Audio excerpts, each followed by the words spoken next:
aku kenapa sih selalu bilang strong dulu baru long. Strong dulu baru long. Risetnya dokter ya, exercise is medicine. Itu gimana itu supaya exercise itu bisa digunakan sebagai obat tuh? Betul, jadi jangan juga susah banget ya kayak harus setengah jam gitu kan. Padahal sebenarnya menurut WHO sih ada goalsnya tersendiri nih untuk cardio seberapa, strength training seberapa. Cuma kan kadang kalau yang kita mau mulai tuh ngeliatnya harus 30 menit ya per hari gitu. Karena goalsnya adalah 150 menit per minggu.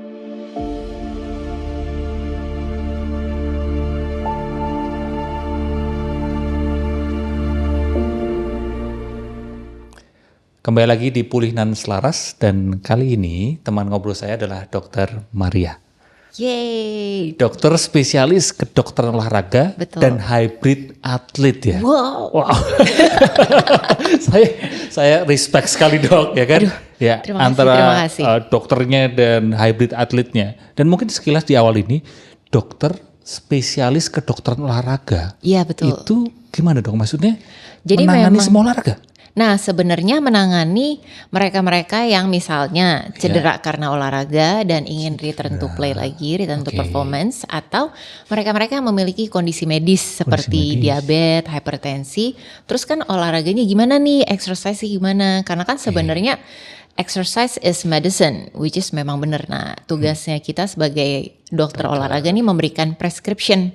Kadang kan kalau misalnya mungkin dokter lain prescriptionnya adalah obat, nah obatnya kita itu adalah olahraganya, exercise-nya seperti apa gitu. Oh gitu, jadi untuk teman-teman yang cedera dan ingin kembali berolahraga, dan untuk teman-teman yang memang punya kondisi sakit gitu ya. Betul. Dan tetap perlu olahraga. Betul, tetap, karena kan justru nggak boleh sedenter ceritanya. Iya, nanti itu menarik itu kita obrolin ya, terkait dengan exercise is medicine ya. Yes. Dan yang ketiga barangkali ini ya, orang-orang yang memang ingin meningkatkan performance-nya kan? Itu bisa. Jadi di aku masuknya injury risk reduction. Betul. Apa dok?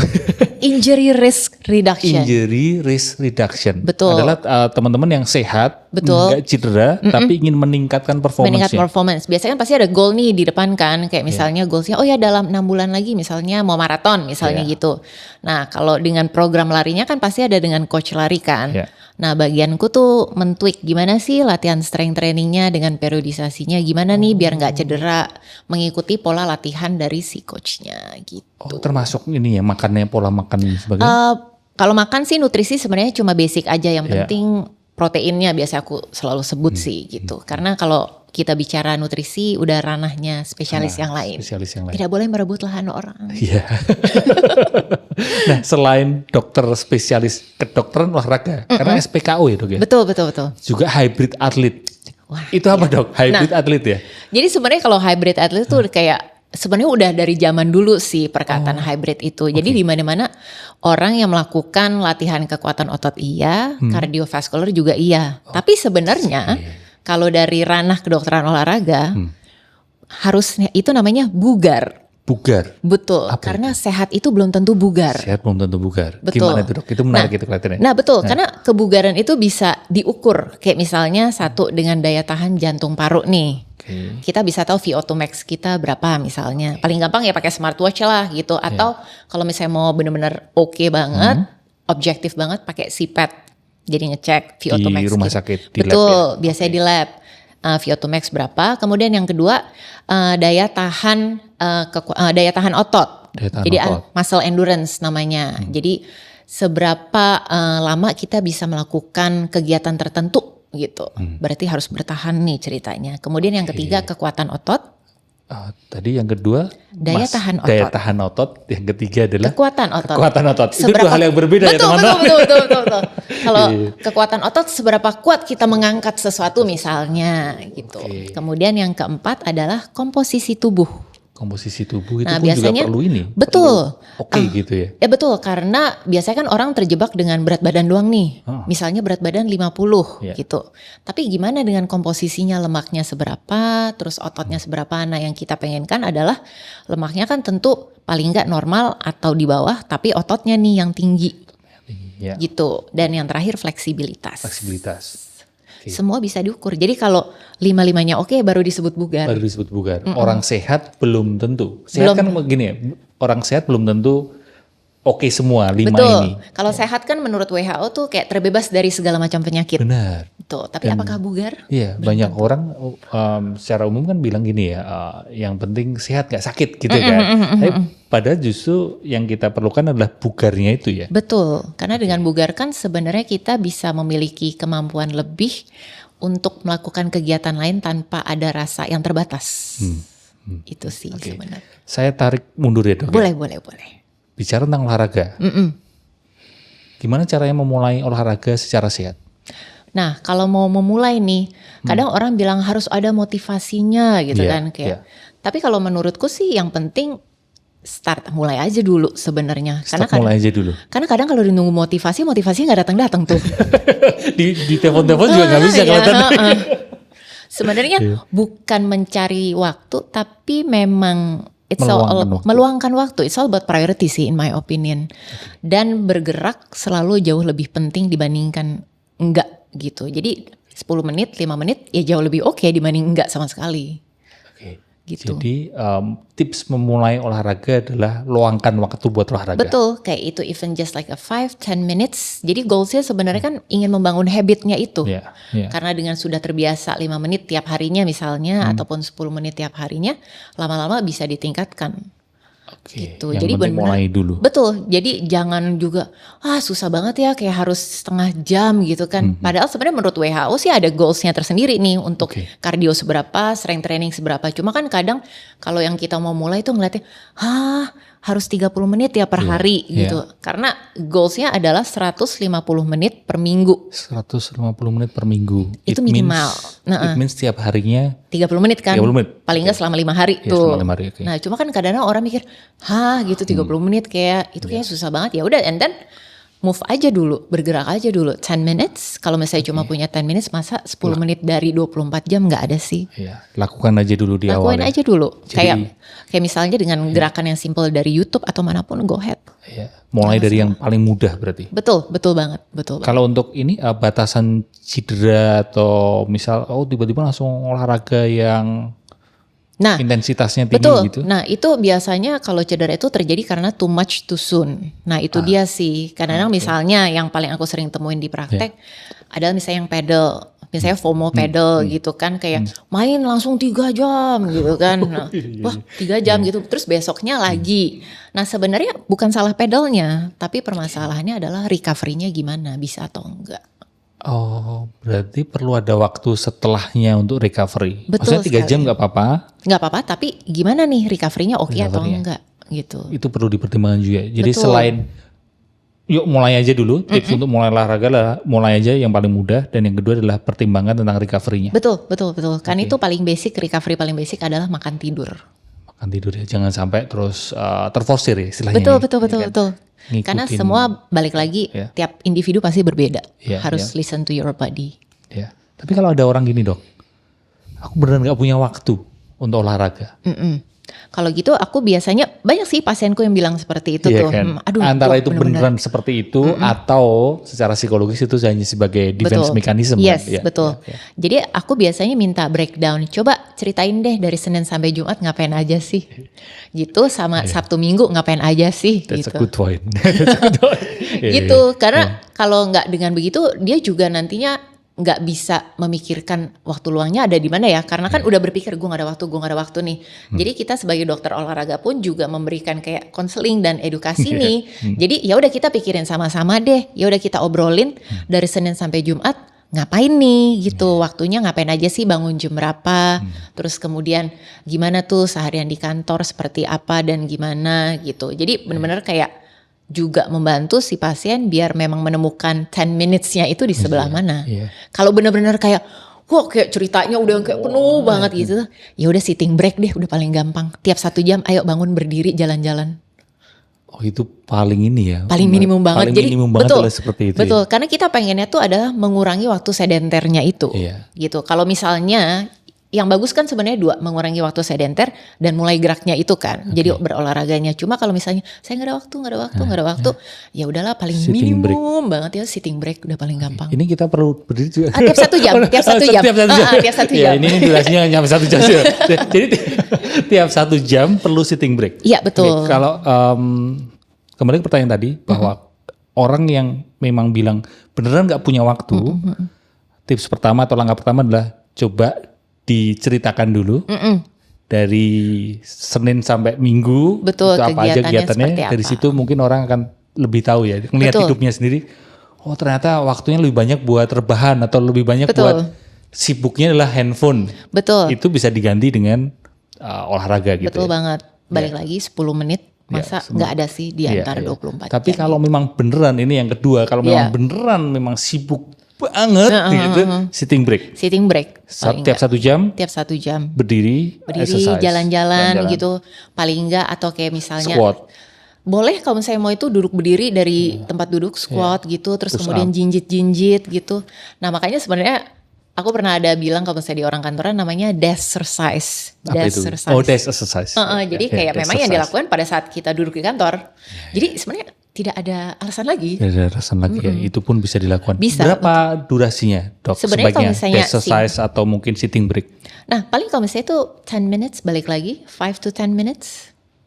Oke. Yes, sebenarnya kan kayak tidak harus selama itu, tidak harus selama bayangan kita ya. Betul banget. Kalau sudah mulai, ini persoalan berikutnya adalah konsistensi, dok. Betul.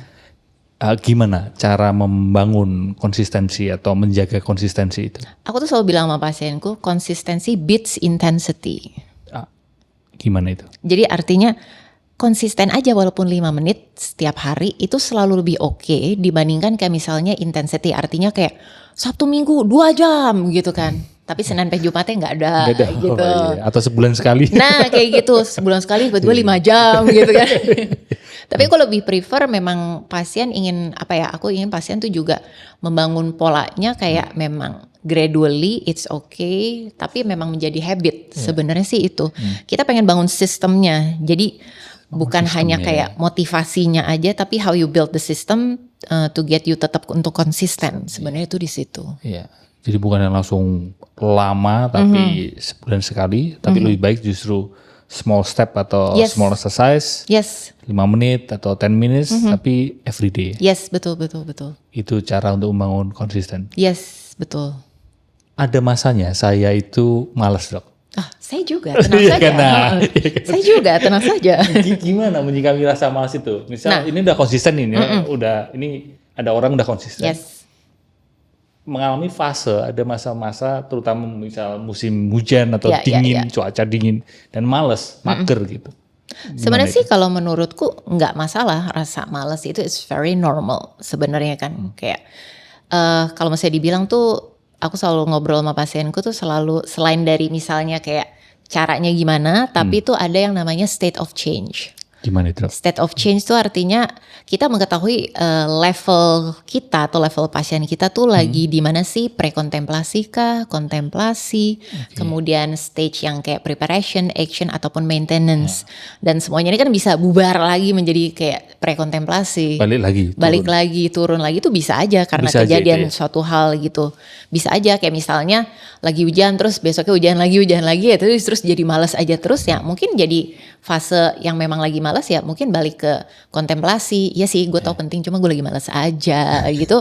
It's very normal. Nah cuma caranya gimana nih dari fase kontemplasi ini balik ke preparation lagi kan sebenarnya. Makanya aku sering ngobrol aja nih sama pasien. Emang what do you feel? Rasanya gimana? Rasanya emang lagi malas aja sih dok. Mungkin lagi burn out. Atau dia puts too much pressure ke dirinya sendiri. Terutama kalau atlet-atlet rekreasional tuh sebenarnya lebih put some pressure terhadap daripada elite athlete. Justru. Why? Menarik ya. Karena banyak ini sih, mereka tuh kan lebih kayak recreational athlete tuh nggak tahu caranya untuk self efficacy-nya, kayak as in kayak gimana sih gue untuk menghadapi tekanan dari berbagai pihak, as in sekarang kan banyak atlet rekreasional yang kayak disupport sama brand ini, brand itu, pasti kan ada tuntutan tertentu seperti itu. Kalau elite athlete kan memang tugasnya memang untuk lomba. Tujuannya jelas. Jadwal dia tiap minggu kayaknya ada lomba mulu deh gitu. Karena memang kehidupan dia seperti itu. Tapi balik lagi yang namanya atlet rekreasional seperti saya juga kan ada kerjaan yang asli gitu kan. Bukan menjadi atlet kan. Nah jangan sampai kan kerjaan yang asli itu dikesampingkan kan. Tapi kan tuntutannya makanya kan sebenarnya lebih banyak. Jadi kayak self regulationnya, self efficacy-nya tuh cukup berbeda dengan elite athlete sebenarnya. Karena kan kalau di elite athlete mereka ditempa memang untuk itu, diajarin caranya, terus kemudian memang everyday, bahkan mungkin kalau misalnya tiap minggu mereka ada lomba, ya karena memang kerjaannya lomba. Kalau dengan semakin sering lomba kan sebenarnya akan terbiasa ya. Cuma balik lagi kita bukan atlet elit, kita rekreasional, nggak mungkin lomba terus tiap minggu kan gitu. Ada kerjaan lain istilahnya gitu kan. Makanya gitu. Jadi mental trainingnya sih yang cukup berbeda sih gitu. Cukup menarik sih sebenarnya. Kondisi mentalnya berbeda sih. Betul. Cewek dan cowok pun juga berbeda sebenarnya. Oke. Menarik ya kalau bicara tentang mental orang yang hobi cuma rekreasional untuk lari misal dengan atlet lari ternyata ini yang beda ya. Lebih clear yang atlet mungkin. Betul. Oh ini memang goalsnya adalah ya menang istilahnya gitu kan. Betul. Karena kan aku juga pernah menangani Emilianova tuh. Atlet elit banget kan dia. Dia waktu itu surgery tulang belakang 2 kali. Oh ya? Tulangnya geser gitu kan. Jadi tapi untuk tetap ini perform dia menang kemarin di SEA Games dan segala macam PON segala macam. Tapi itu habis pasca operasi. Kan memang determinasinya tinggi, daya juangnya tinggi, terus kemudian pantang menyerah, gritnya itu memang luar biasa banget, dan memang tugas dia sebagai elit atlet untuk seperti itu. Gitu. Nah, berbeda dengan yang betul atlet rekreasional. Kadang-kadang justru atlet rekreasional kalau cedera tuh kayak dunia udah runtuh banget, kayak this is the end of my life gitu. So it's all about mental training makanya. Jadi kalau dari aku baca-baca jurnal pun sebenarnya mental training itu sama pentingnya dengan physical training justru sebenarnya gitu. Ngomongin ini ya tadi tulang belakang ya. Saya itu umur 20 tahun yang lalu. Saya diperiksa dokter, tulang belakang saya itu HNP. Oke. Ya, L4 L4 L5. Biasa kan di situ. Tapi dulu karena saya nggak bersyukur saya nggak jatuh kecelakaan, saya nggak mengalami mungkin jatuh gitu enggak. Tapi ya karena itu sedentary. Iya, karena duduk mulu, Gitu betul. kan, posisi itu badan. Kita bicara postural, kita bicara berarti masalah endurance atau daya tahan ototnya nggak kuat nih. Oke. Padahal kayak duduk doang ya. Iya. Tapi cuma itu posisi duduknya kan seenaknya dan dulu nggak nge-gym, jarang gerak. Akhirnya MRI dan dokter langsung bilang, ya malam ini kamu opnam bisa operasi. Iya, bulging ya. Tapi waktu itu ini jangan dicontoh ya. Saya saya nggak nurut, saya nggak mau opnam. Terus saya ya memperbaiki gaya hidup saya. Iya, tapi sebenarnya banyak yang konservatif juga sebenarnya oke kok gitu. Iya. Jadi aku juga kerja sama ortopedi gitu. Biasanya ortopedi kalau yang understand misalnya dia nggak mau operasi, ya udah konservatif dulu, kasih kesempatan gitu. Kalau memang konservatif nggak works, artinya secara mekanik udah ada problem kan, tapi sign and symptoms getting worse, kayak makin parah, makin nyeri, makin nggak bisa apa-apa, ya berarti nggak bisa nih konservatif. Jadi tetap punya timeline sih sebenarnya. Dan bersyukurnya waktu itu ketika saya mengubah gaya hidup saya, jadi better gitu maksudnya. Betul. Dan 2 tahun terakhir ini juga saya terus nge-gym, olahraga jadi malah ototnya lebih mensupport gitu deh kayak. Betul banget. Dan itulah mungkin yang terkait dengan risetnya dokter ya, exercise is medicine. Itu gimana itu supaya exercise itu bisa digunakan sebagai obat tuh? Betul, karena tiap orang kan memiliki kondisi kesehatan yang berbeda dan masalah misalnya cedera yang berbeda nih gitu. Nah, kita memberikan exercise itu sebagai terapi. Oke. Gitu. Kalau mungkin konteksnya bukan tulang belakang lah, misalnya kayak diabetes gitu, atau tekanan darah tinggi. Gitu. Emang bisa di exercise itu sebagai obat? Bisa banget, karena kalau baca jurnal mau dari tahun jebot banget sampai yang terbaru misalnya 2025, exercise itu tetap memberikan manfaat banget. Misalnya yang paling gampang melancarkan peredaran darah, terus kayak menurunkan lemak ke visceral fat yang di perut, kemudian memperlancar lagi vasodilatasi atau pembuluh darah tuh akhirnya jadi bisa ngembang, jadi aliran darah bisa lebih oke, balancing hormon gitu. Nah itu kan kayak efek yang nggak didapat kalau kita sedenter kan, tapi memang kita harus bergerak karena manusia memang diciptakan untuk bergerak. Iya. Tapi kenapa? Ini kan sebenarnya hal yang bahkan secara jurnal itu dari dulu sudah terbukti Betul, nyata. betul. Tapi kenapa manusia tidak melakukannya? Comfort. Bukankah susah kalau sudah di comfort zone? lebih memilih nyamannya daripada kenyataan bahwa itu sebenarnya menyehatkan diri kita ya. Betul, dan masih banyak juga kok kayak misalnya pasienku atau teman-teman sendiri sih yang kayak cukup takut untuk melakukan medical check up sebenarnya. Padahal kan sebenarnya kan penting banget gitu. Paling nggak setahun sekali kan bisa tahu kondisi kesehatan kita seperti apa. Ya, tapi ada rasa nyaman itu tadi ya. Betul. Rasa nyaman sehingga dan ketakutan mungkin. Dan takut betul sih, kayak realitinya seperti apa ya? Gue udah comfort dengan yang kayak begini nih. Kalau ternyata aku mengetahui kayak the reality tidak sebagus itu, kayak nggak siap nih gitu, seperti itu. Tapi kan justru sebenarnya dengan melakukan medical check up itu kita tahu baseline kesehatan kita di mana gitu. Iya, termasuk yang tadi ya. Banyak orang udah tahu bahwa olahraga itu nyehatin. Olahraga itu bahkan menjadi obat. Betul. Itu udah jadi fakta gitu. Tapi permasalahannya orang tidak melakukan apa yang dia tahu. Maksudnya dia udah tahu itu mesti olahraga tapi nggak olahraga. Betul. Kadang memang balik lagi dosisnya seperti apa. Kadang ada yang underdose atau overdose. Oke. Gitu. Gimana itu Dok? Bisa dielaborasi? Nah, jadi kayak misalnya yang tadi nih, oh aku olahraga pedal tapi 3 jam gitu kan. Terus besok lagi, terus besoknya lagi, nggak ada rest. So you got the overdose kan sebenarnya. Atau yang underdose nih, underdose tuh misalnya berarti less than dari recommendation, kurang dari rekomendasi pada biasanya, kurang dari 150 menit per minggu, ataupun strength training 2 kan rekomendasinya 2-3 kali per minggu. 2-3 kali seminggu ya untuk strength training. Strength training betul, itu rekomendasinya. Lebih berarti nggak apa-apa. Lebih sebenarnya nggak apa-apa. Tapi Ini jangan kita bicara overdose ya. Betul, balik lagi kan overdose-nya gimana sih? Kalau menurutku nggak ada yang namanya kayak misalnya over exercise tapi under recovery. Balik lagi, recovery lagi. Itu menarik. Tidak ada over exercise. Yang ada under recovery. Yang ada under recovery. Betul. Berarti recovery ini sebenarnya sangat memegang peranan penting ya. Sangat-sangat, karena itu part of the training sebenarnya. Part of the training. Betul. Rest is part of the training. Yes, jadi kadang orang malah nggak mau rest, maunya terutama atlet rekreasional sih ya.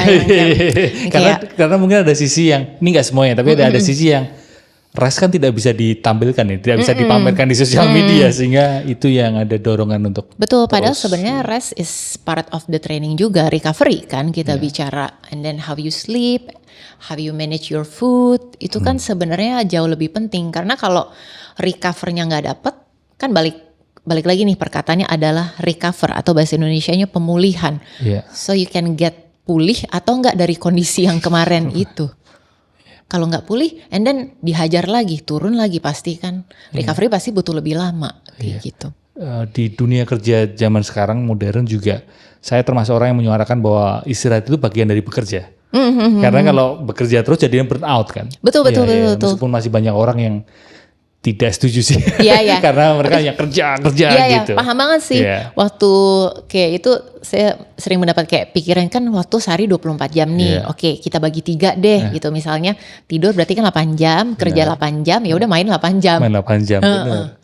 Sebenarnya istirahat main ini bagian dari hal yang penting juga gitu. Betul, karena kalau nggak burn out kan sebenarnya, dan burn out kalau kita udah bicara burn out itu kan udah bicara mental ya, dan itu akan lebih susah untuk demot kan, untuk kayak mulai lagi. Ini rata-rata orang nih habis kayak misalnya selesai maraton, selesai terus kayak pertandingan apa, pada demot nih.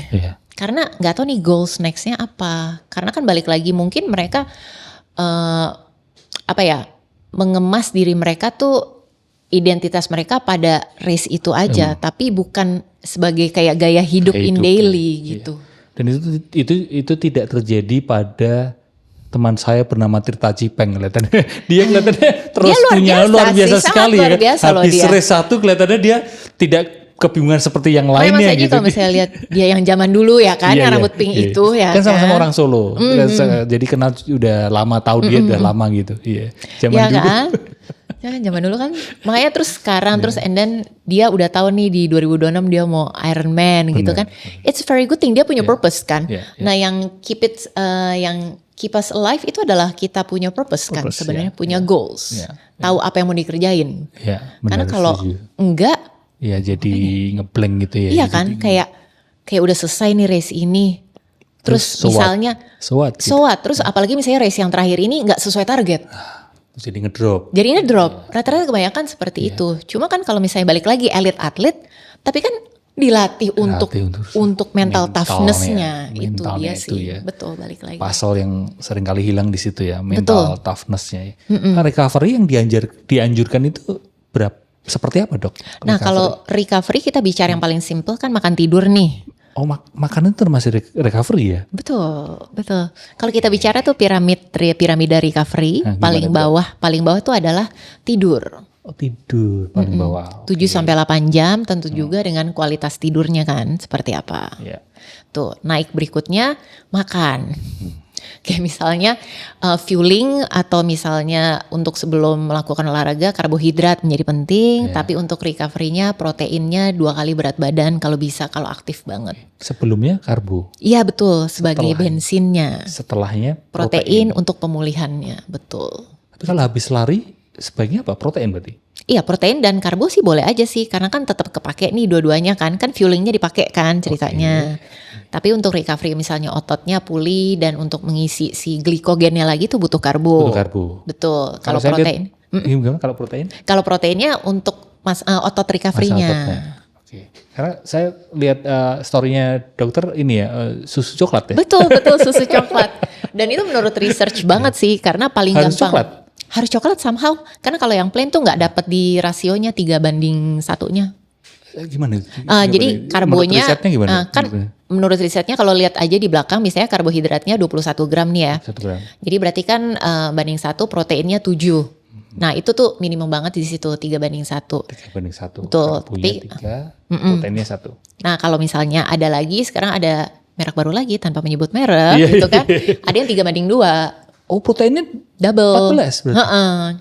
Itu lebih oke berarti? Lebih oke. Minimal 3:1? Minimal 3:1 gitu. Jadi sebenarnya kan tinggal dilihat aja nih di belakang nutrition facts-nya seperti apa. Habis exercise itu recovery-nya itu ya satunya. Kenapa sih sebenarnya dipilihnya itu for the sake of ini aja sih, availability-nya aja paling gampang. Karena rata-rata orang selesai minimart gitu kan. Iya. Ya udah paling gampang. Dan ternyata sucok itu lebih better dibandingkan minuman isotonik misalnya. Oh, karena tidak ada proteinnya. Iya, menarik ya gitu. Tapi jangan sampai karbonya juga berlebihan kan, Dok? Betul, tapi balik lagi aku selalu berprinsip calories in, calories out. Oh, jadi perlu kayak dijaga misalnya ya? Perlu dijaga karena kan kalau misalnya over calories judulnya lemak yang nimbun gitu. Under calories nggak perform juga. Iya, PR-ku masih di situ, Dok. Masih kalorinya masih mengendap di perut.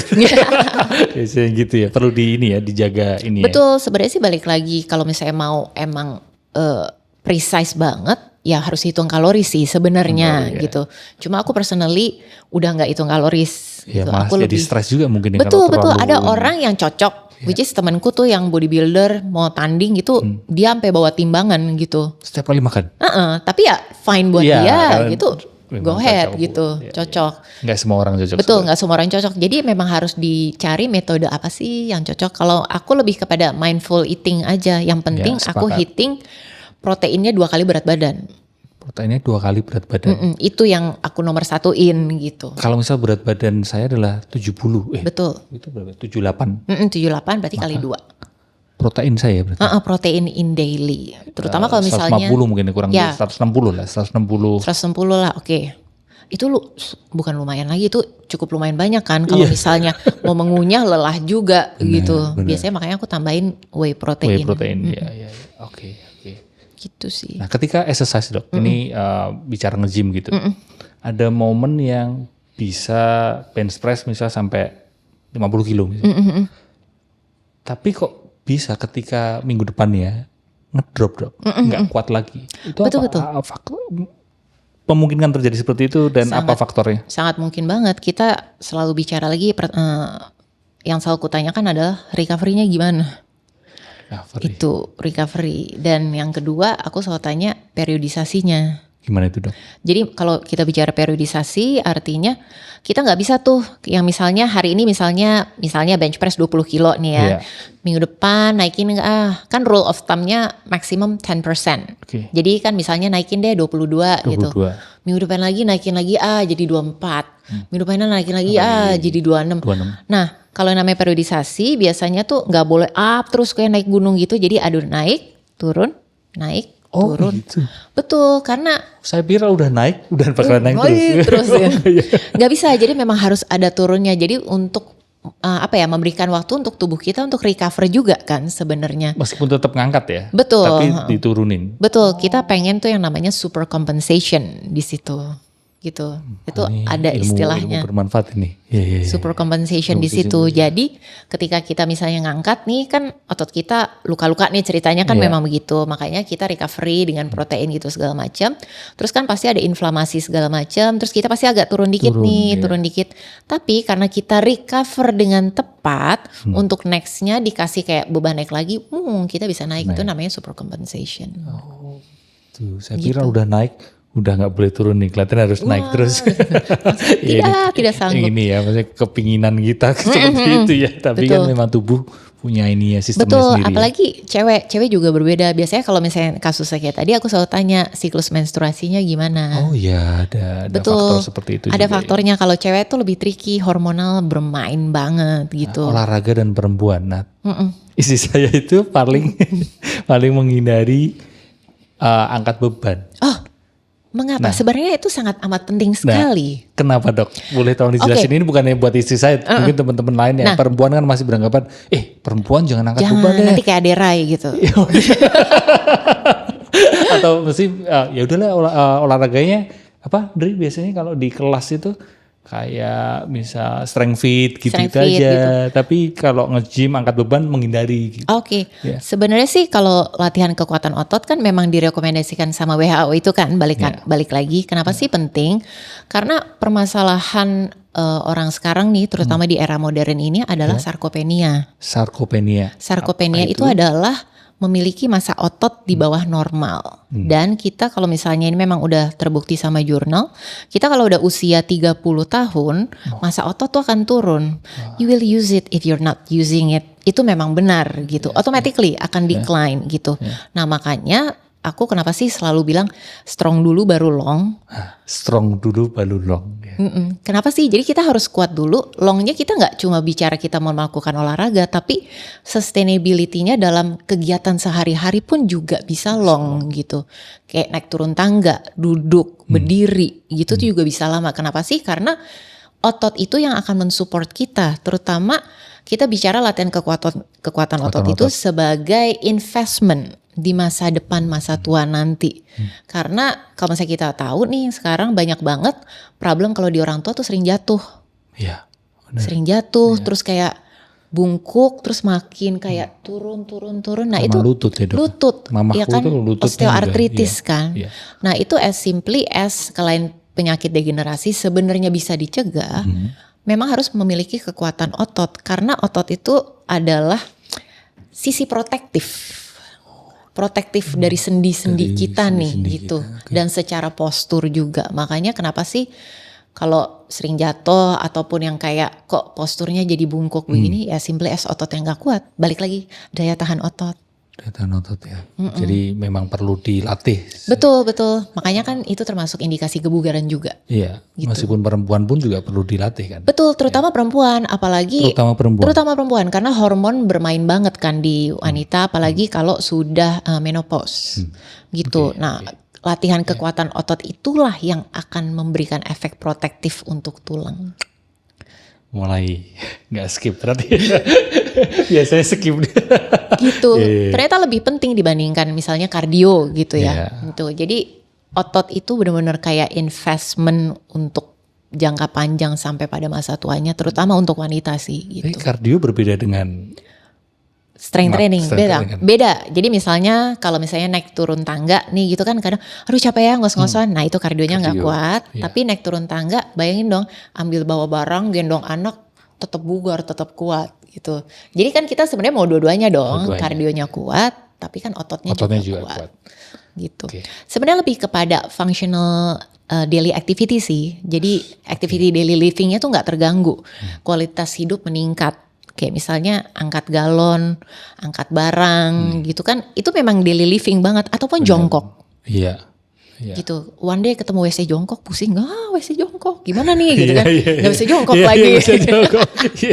Iya, gitu. Itu pentingnya kekuatan otot ya. Betul. Kan untuk menahan diri kita sendiri untuk jongkok. Untuk jongkok iya. Dan termasuk naik tangga. Betul. Iya. Kan bahkan dari duduk berdiri aja itu sebagian orang yang sudah tua itu kesulitan gitu. Betul. Karena mungkin itu tadi ya, ototnya sudah nggak terlatih ya. Betul sekali, dan malah kalau saya duduk berdiri malah pakai tangan kan, harus kan pakai kaki. Nah, iya. Itu jadi ini tes. Betul. Seberapa kuat otot kita adalah dari duduk berdiri tanpa bantuan tangan ya. Betul. Kalau itu masih bisa berarti oke. Makanya waktu 2 minggu lalu yang pas ke Korea itu aku amazed banget sih lihat orang-orang tua di sana. Iya. Korea, Jepang itu kelihatannya orang-orang tuanya rajin jalan. Bener banget. Dan terus kan mereka naik ini kan subway, MRT gitu, terus tangganya nggak kira-kira. Dan lift kan cuma 1 gitu, jarang banget lagi yang pakai lift. Bener. Terus kayak, aduh capek, tuh kan aku aja kayak, aduh males mau naik tangga. Terus ada orang tua, ibu-ibu, nenek-nenek dengan naik tangga setinggi itu, oke, let's go. Ini merasa tersaingi ya kayak, jangan mau kalah lagi. Betul, dan mereka tegap-tegap gitu, dan walaupun mereka pakai tongkat, tapi mereka berhasil setinggi itu naik gitu. Dan nggak ada babysitter ataupun siapa yang nemenin kan. Ada kemandirian gitu. di sana. Betul, nah itu kan kita juga bisa bilang meningkatkan kualitas hidup kan. Meningkatkan kualitas hidup, gitu. Kalau tentang olahraga dan kesehatan mental dok. Saya sebagai orang yang selama ini menekuni kesehatan mental, ngomongin kesehatan mental, saya tuh juga sering gregetan sama teman-teman saya di dunia kesehatan mental. Mereka itu sebenarnya sudah tahu, secara jurnal sudah tahu bahwa olahraga itu menyehatkan mental atau menjaga kesehatan mental. Benar. Tapi seringkali pula mereka tidak membahas itu, atau seringkali pula mereka itu tidak ngasih tahu itu ke pasiennya atau mungkin ke temennya atau ke kliennya gitu. Karena mungkin dirinya sendiri juga nggak olahraga. Iya, kan? Paham banget sih. Mungkin seperti itu sih. Karena aku sendiri sebagai dokter olahraga tuh atau sports doctor tuh menurutku itu adalah judul yang berat banget. Dokter olahraga. Berarti terus, olahraga dok. Nah, kebayangkan. Makanya aku selalu menekankan yang namanya walk the talk. Itu jadi penting ya dok. Itu penting banget menurutku. Karena kalau kita nggak walk the talk, kita nggak akan understand patient point of view. Itu hanyalah teori belaka. Jadi kalau misalnya pasien datang, dok, kayak misalnya dengan pasien dengan obesitas ataupun yang kayak diabetes ataupun yang cedera lutut ini tuh. Dok, aduh susah banget nih, kayak ini lutut nih sakit, gimana ya olahraganya? Oh ya ibu squat aja misalnya gitu ya, kayak disuruh squat aja. Terus dia sendiri nggak pernah squat. Itu kan sama aja kayak, mohon maaf gimana gitu kan. Kayak it's just a teori belaka. Hanya bisa ngasih tahu tapi dianya sendiri tidak melakukan ya. Betul. Karena sekarang apalagi pasien tuh menurutku sangat amat pintar sekali. Mereka akan melihat bagaimana dokter ini tuh sebenarnya beneran dokter apa enggak sih gitu. Maksudnya sebagai paling simpel aja, ke dokter kecantikan tapi muka jerawatan. Iya, itu juga. Atau ke dokter gizi tapi badannya overweight gini sih gitu. I think sekarang tuh benar-benar kayak walk the talk itu memang udah basic banget sih. Benar-benar kayak bagaimana menghidupi memang apa olahraga itu apa yang memang kita omongin gitu sih. Karena kalau sebatas teori, apalagi di zaman sekarang, ChatGPT aja jauh lebih pintar. Jauh lebih pintar. I do agree kan? gitu. Makanya memang puncak dari pengetahuan justru kita melakukan apa yang kita ketahui. Betul. Karena ChatGPT tidak bisa melakukan apa yang dia ketahui. Dia hanya teori doang kan, betul. Karena dengan melakukan kan, in my opinion tuh menghidupi. Menghidupi means artinya memahami rasanya susahnya untuk bangun otot, rasa susahnya untuk makan, rasa susahnya untuk mencari waktu untuk olahraga, itu tuh kita bisa memahami itu gitu. Karena kita melakukannya. Kalau enggak kan kayak, ibu udah jalan kaki ya, ayo jangan males gitu kan, gitu kan, gampang banget kan. Dan berbeda sih orang yang memang beneran ngelakuin, ngomong hal apa yang dia lakuin dengan orang yang tidak melakukan dan hanya sebatas ngomong teorinya, itu ada rasa, ada energi yang berbeda sih ya kan. Because you live by it gitu kan, gitu. Memang menghidupi apa yang diperkatakan itu sih. Kalau olahraga dan kesehatan mental tadi dok, hubungannya gimana dok? Nah itu sangat berhubungan. Baik-baik aja ya hubungannya. Baik-baik aja. Untuk relationship-nya bagus. Tapi sangat berkorelasi banget sih. Pasti kita mengetahui yang namanya mens sana in corpore sano. Iya. Ya kan, jadi aku percaya banget sih bahwa itu saling interconnected. Apalagi kalau misalnya kita bilang secara jurnal gitu ya, bahwa kalau kita exercise, olahraga, memproduksi hormon endorfin, serotonin, BDNF itu untuk yang kayak growth hormone untuk otak. Jadi itu benar-benar it's written in science juga gitu, terbukti banget. Dan apalagi ada perkataan mens sana in corpore sano, itu kan kayak udah dari zaman kapan banget.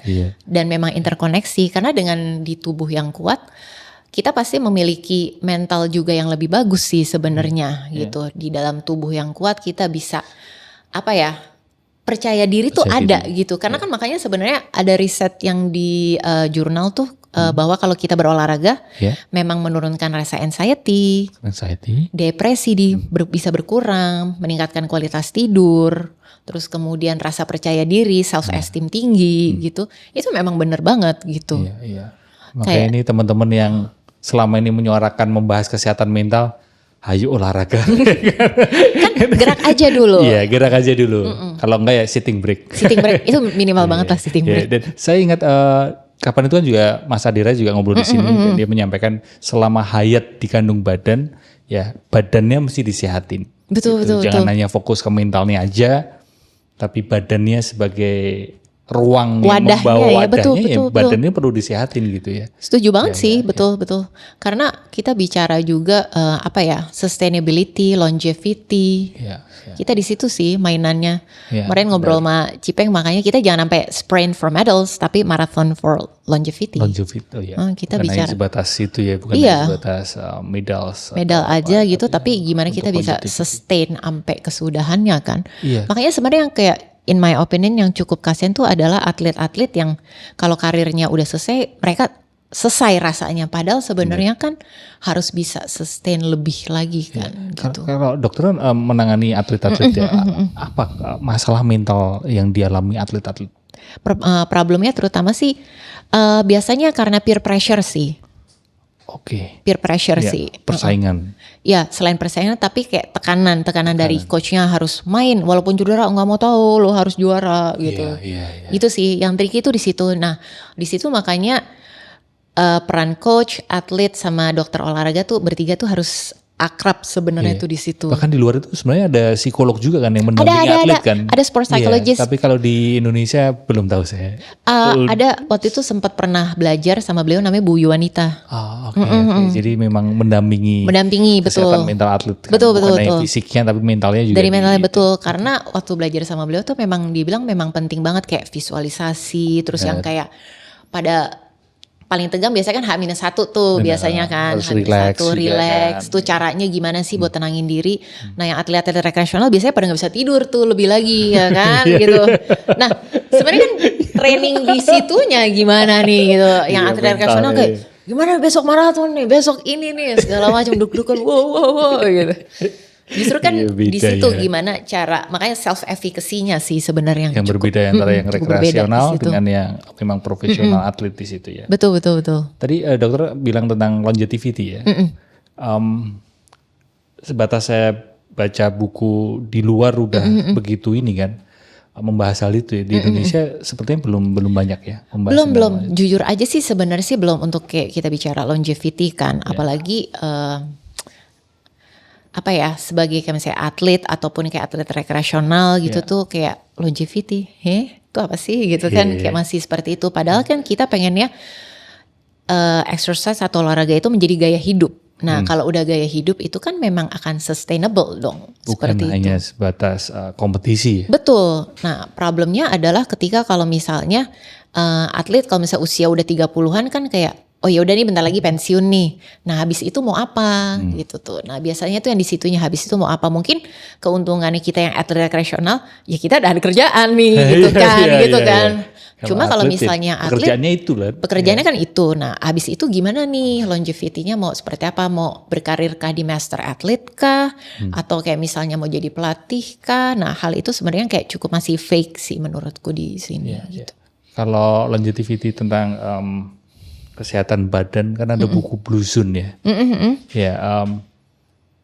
itu salah satunya juga olahraga itu bisa umur panjang ya. Betul banget, karena banyak yang, maksudnya contoh paling simpelnya kayak misalnya aku personally masih sering dibilang 30-an awal ya dok, wah ya ampun mau banget, saya sudah kepala 4. Iya, karena itu ya, jadi awet muda ya. Betul, karena kan balik lagi secara riset pun memang kayak reverse aging itu memang di olahraga. Memang ada buktinya secara DNA telomernya tuh kalau mau baca biochemistry-nya tuh ada, jadi telomernya tuh memanjang gitu, yang gitu memang ada buktinya gitu, dan which is dengan olahraga true, ya. Dengan olahraga.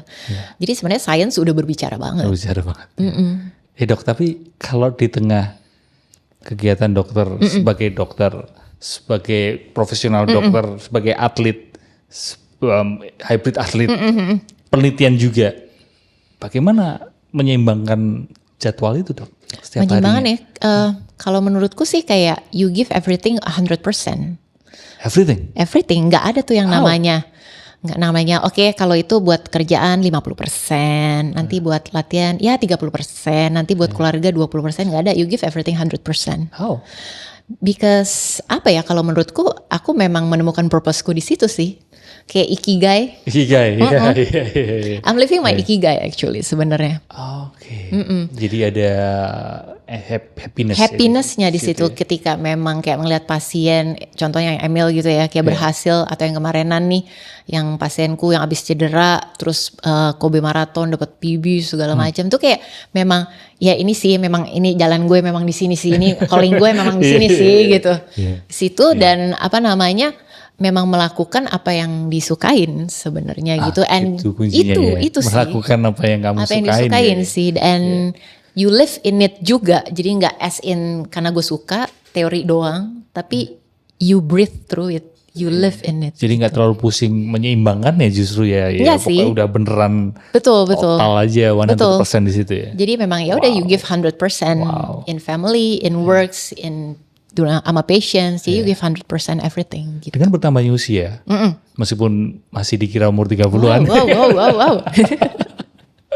Dengan bertambahnya usia dan manusia pasti akan bertambah usia. Tentang suplemen dok. Iya. Nah, kan ada yang bilang suplemen itu mesti kita langsung konsumsi, tapi ada isu jadi over, bergantung dengan suplemen. Gimana sebaiknya kita menyikapi suplemen? Kalau menurutku kan sebenarnya kan judulnya suplemen, ya suplemen berarti tambahan kan, balik lagi, that's the thing. Tapi memang ada suplemen yang tidak bisa 100% kita dapat juga dari real food ataupun tubuh produksi dengan cukup. Apa itu dong? Kreatin. Bener berarti. dia belum minum. Oh, kreatin harus. Perempuan juga? Perempuan boleh banget. Karena makanan enggak mensuplai itu. Enggak cukup. Jadi kita butuhkan 5 gram per day ya, 5 gram per harinya. Nah, kalau dari real food even daging tuh mentok cuma di 2 gitu. Jadi nggak bisa gitu, kreatin betul. Dan kreatin ini nggak perlu takut untuk dikonsumsi karena it's very safe. Jurnalnya udah ada dari ratusan, risetnya udah banyak banget tentang kreatin. Efek sampingnya secara long term tuh nggak ada. Safe untuk teenager aman. Untuk orang tua bagus untuk fungsi kognitifnya, menariknya. Gitu, dan untuk tambah mereka cerdas katanya. juga. Biar nggak lupa. Terus sama before workout. Katanya kan kreatin itu diminum sebelum workout. Enggak harus sebenarnya. Anytime. Betul, dia bukan pre-workout. Iya, katanya pre-workout. Jadi dia ditabung di dalam otot kan. Jadi anytime kapan aja minum, tapi harus sama karbohidrat biar cepet diserap tubuh. Setelahnya?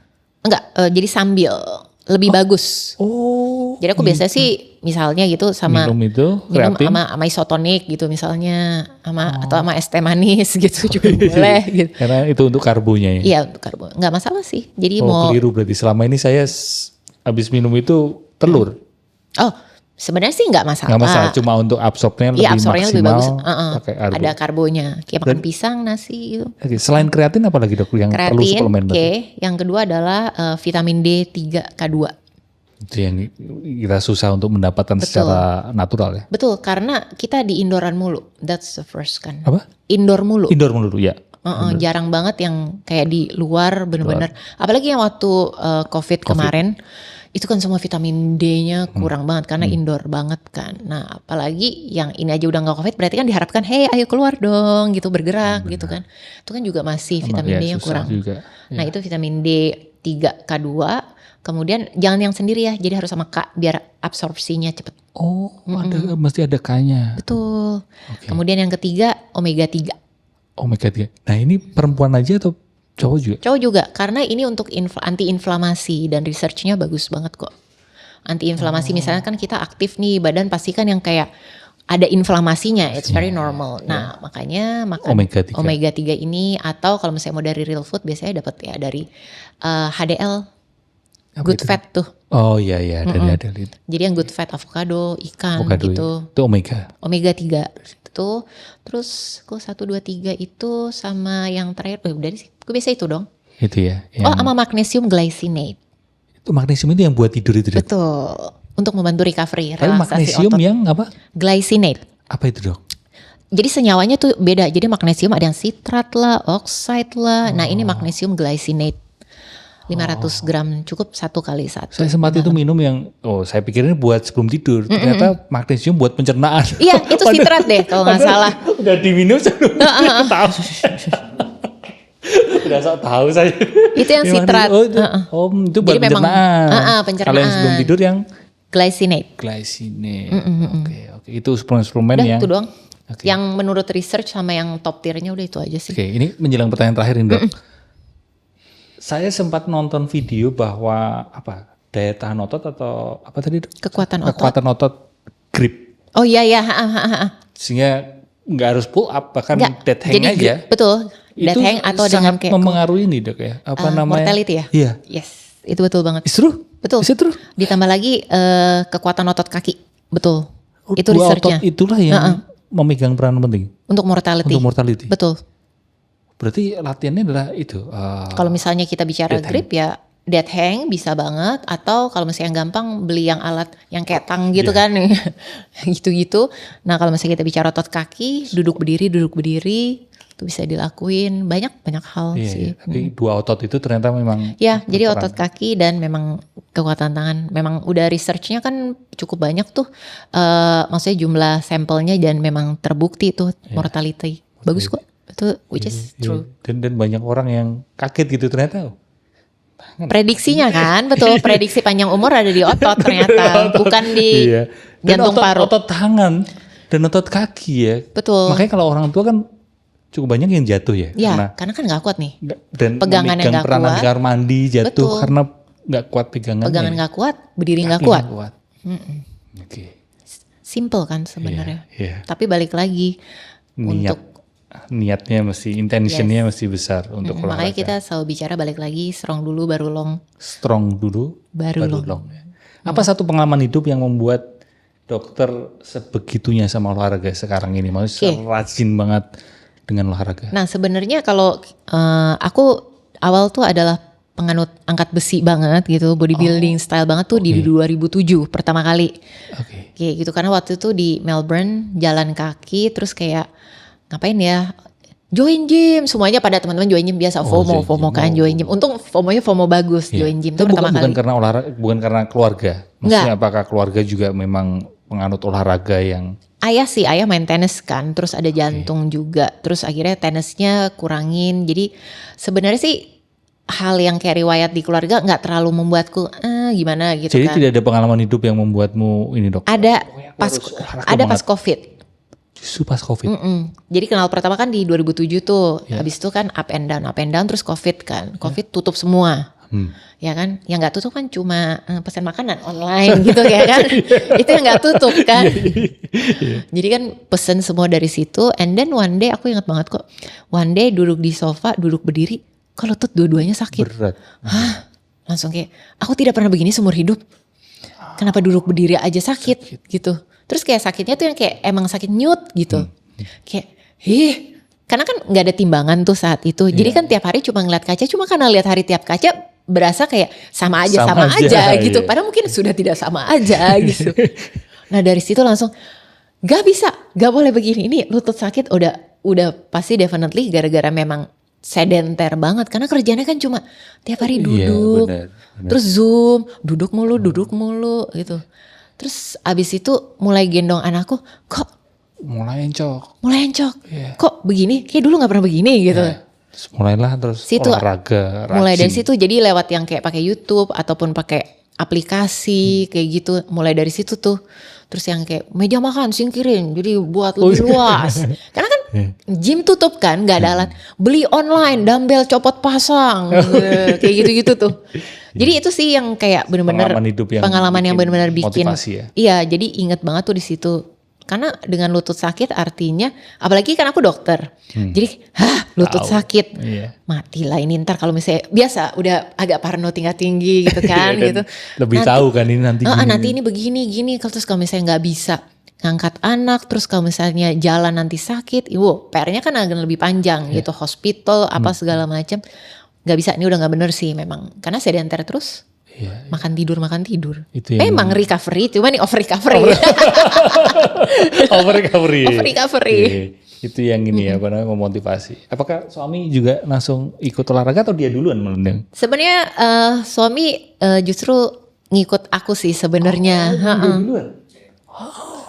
Betul. Gitu. Suamiku teman TK kan. Oh, teman TK. Teman TK. Oh, kenal sejak TK? Kenal sejak TK, betul. Terus pacarannya sejak TK itu enggak kan? Memang waktu TK deket sih. Waktu TK deket. Iya. Terus gaya hidup kan memang aku udah dari 2007 duluan kan gitu. Cukup susah sih untuk mengajak beliau kan untuk kayak narik ke gaya hidup sehat. Tapi yang bikin bisa tuh apa sih ya? You do your own consistently aja. Kan tinggal masalah kuat-kuatan mana nih, ntar tarik ke arah yang mana gitu kan sebenarnya.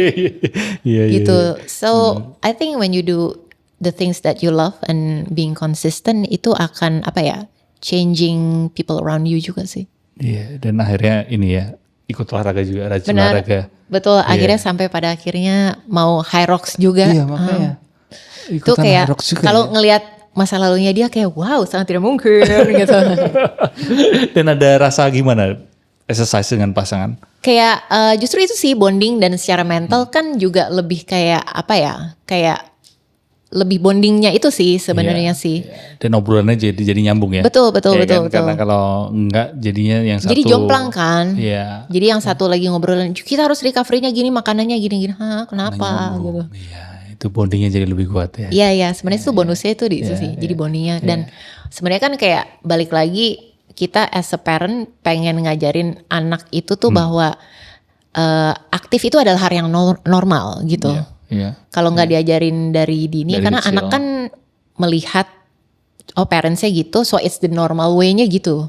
Kalau parentsnya ya misalnya sedenter, texting ya itu yang normalnya. Kayak dan gitu. Anak kan copycat ya, dia memang cara belajarnya paling mudah buat mereka, paling efektif buat mereka copycat ya. Melihat parentsnya gini, my mom begini, my dad begini gitu. Jadi pengen menjadi kayak example yang memang balik lagi sih walk the talk itu. Walk the talk ya. Last question. Apa satu pelajaran penting tentu terkait dengan olahraga, terkait dengan mungkin recovery yang ingin dokter sampaikan ke teman-teman yang mungkin banyak orang yang belum tahu sebenarnya? Sebenarnya sih kalau menurutku listen to your body sih itu yang pertama. Listen to your body. And then start now, jangan menunda menurutku. Mulai aja dulu. Jangan banyak alasan. I think mulai aja dulu. Even though it's only like 5 minutes, 10 minutes gitu. Mulai aja dulu. Karena kalau dengan nggak mulai, motivasi itu nggak akan datang juga sih. Justru dengan mulai, betul. Bisa datang. Dan harus dicari apa yang disukain. Dicari yang disukain. Betul. Olahraganya apa? Betul. Bisa beda-beda ya. Bisa beda-beda. Kadang kan kalau misalnya ke dokter, udah ibu, misalnya lututnya sakit, ya udah jangan lari, berenang aja. Kalau gue nggak bisa berenang, mah nggak suka, gimana? Nah itu yang biasanya aku obrolin. Kalau lutut lagi cedera, ya udah yang suka yang lainnya apa, yang bisa dilakukan apa gitu. Jadi kita always find a way in the middle. Iya. Dan gitu akan lebih menyenangkan sekali olahraga ketika ternyata pasanganmu juga olahraga. Iya menyenangkan sih, karena kayak meal prep ya bareng, terus abis itu yang satu kalau misalnya yang satu aduh pengen makan bakso ingat ya gitu tuh ada gitu ya tuh. Dan berangkat sesasnya juga bareng ya. Betul. Ya, jadi kayak kita kalau misalnya kayak holiday atau vacation tuh udah kayak wellness vacation gitu judulnya. Jadi tetap dijaga makanannya, saling ingetin gitu ya. Betul, sama biasanya kita pasti cari race gitu mana ya udah race bareng. Di situ ya. Kadang anak juga suka ikut kids dash. Oh gitu, udah mulai ikutan mereka betul, juga betul. Karena balik lagi sih pengen ya biasain aja bahwa aktif itu is very normal. Oke, thank you dok ya. Thank you. Dan buat teman-teman yang kalau mau konsultasi dengan dokter mungkin di Instagram ya? Ya silakan DM aku it's fine atau di Threads. Oh Threads juga aktif ya? Akun Instagram dr.maria4711. Teman-teman silahkan langsung follow dan kalau mau ada yang ditanyakan langsung ke DM langsung saja. Oke. Praktek di mana? MMC dan EKBSD. Oke. Terima kasih dokter. Terima kasih. Dan di akhir sesi podcast Punan Selaras itu ada pembacaan surat. Nah ini nulis ini temen ngobrol di Punan Selaras episode sebelumnya. Ini anonim. Buat gimmick aja dok biar menarik. Ini ada satu kalimat yang minta tolong dibacakan oleh dokter. Oke. Nilai akan tumbuh di saat keotentikan ditanam. Oh, that's very good. Oke. Nilai akan tumbuh di saat keotentikan ditanam. Oke, terima kasih. Terima kasih. Semoga selaras buat teman-teman yang nonton. Semoga obrolan saya dengan Dr. Maria bisa membantumu menyehatkan fisikmu, menyehatkan mental, dan semoga bisa mulai sekarang kamu langsung olahraga. Ya. Sampai ketemu di episode Punan Selaras selanjutnya ya. Dah. Terima kasih. Terima kasih.